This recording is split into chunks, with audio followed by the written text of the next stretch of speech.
nella tua stazione senza me.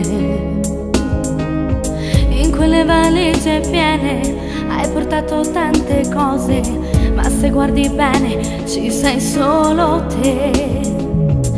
Le tue braccia si stancano e le mie mani si chiudono. Tutto il male fatto a me pesa troppo su di te.